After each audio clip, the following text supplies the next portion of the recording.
Hey everybody, I'm Joe. We're talking about the Marvel Multiverse TTRPG today, and we're doing our second character building tip. Here we go.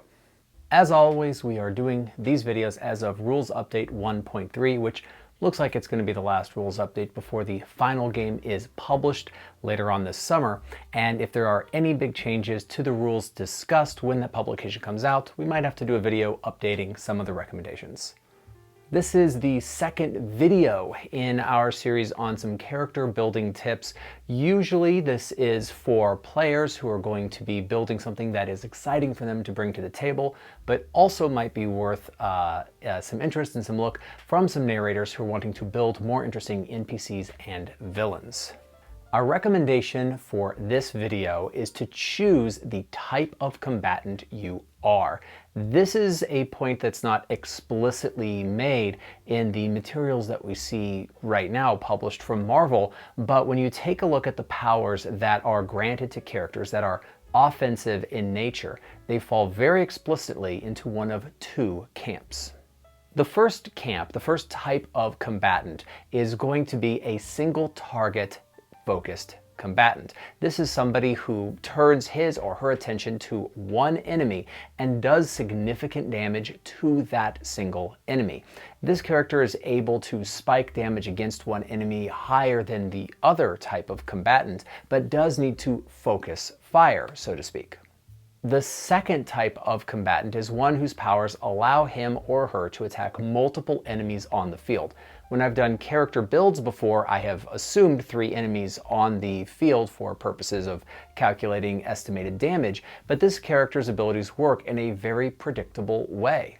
Specifically, when you have a power that allows for attacking multiple enemies, you make one roll that is used against the defenses of every enemy that you're able to target. The enemies that are hit take half damage on a regular success and full damage on a fantastic success. This is of course differentiated from the combatant who is attacking one target, who's going to take full damage on a regular success and double damage on a fantastic success. Let's take a look at why we really do want to choose what type of a combatant we want to be.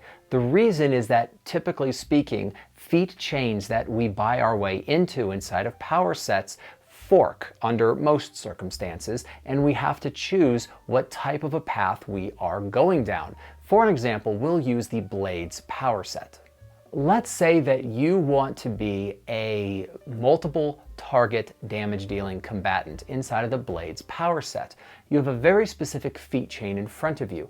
You have to take fast slashes first, and then whirling frenzy, and then at rank 3 you're going to be able to take furious slashes. And that is 3 things in a row that you take in order to improve your multi-target combat abilities.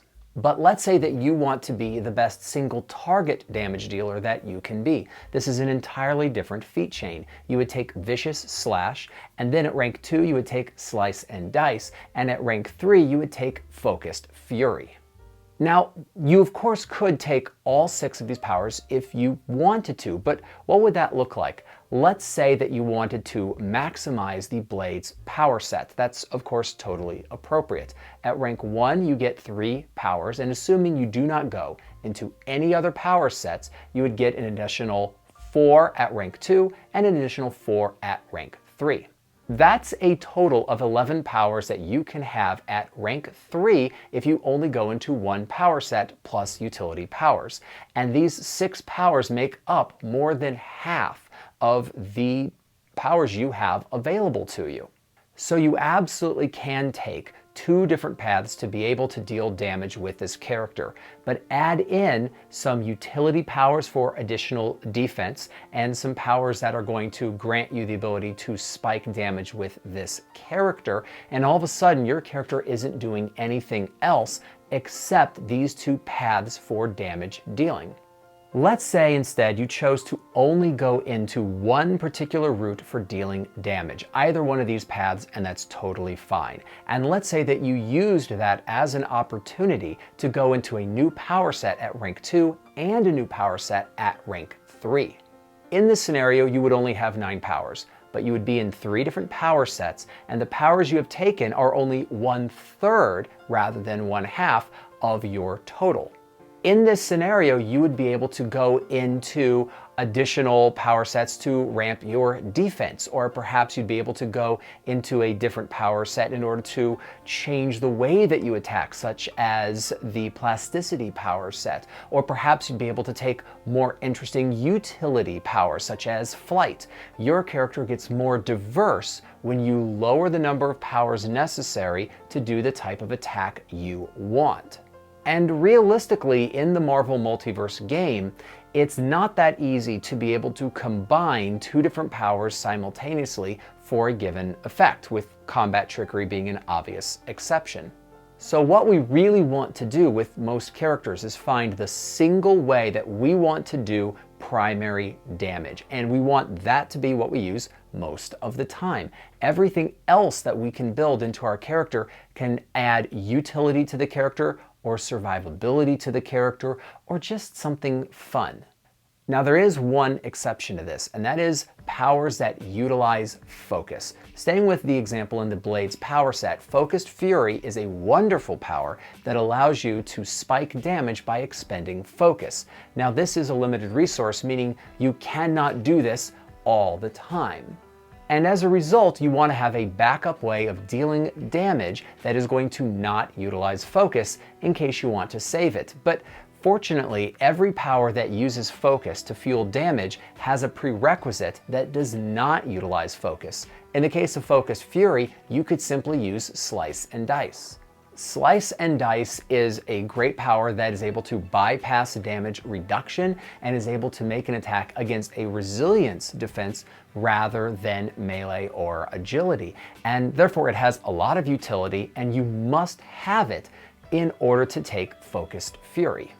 So yes, you want to make sure that you have an ability that does not utilize focus, if you also have one that utilizes focus for the purposes of ramping damage, but that should happen anyway.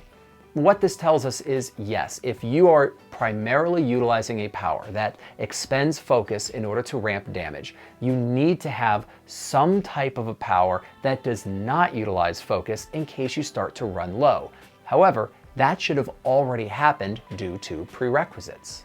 And we come back to where we started, that a character that utilizes only one particular type of attack to deal damage, this being either single target or multiple target, is able to have a character that is more well-rounded, more able to have better defenses, and better able to have better utility and survivability on the field. If we are comparing damage between these two, a character that only attacks one target is able to deal more damage to that target than a character that is attacking multiple targets. Alternatively, a character that is attacking multiple targets does more total damage on the field, provided that there are at least 3 valid targets on the board. And so both of these playstyles are immensely rewarding, and both of them have a lot of benefit at the table. It's really just up to you to decide what's the way you want to interact with the environment. I hope that that is helpful as you are building your character for the Marvel Multiverse TTRPG. As always, YouTube is literally made out of buttons. I hope you press some of them, and I'll see you next time. All right, peace.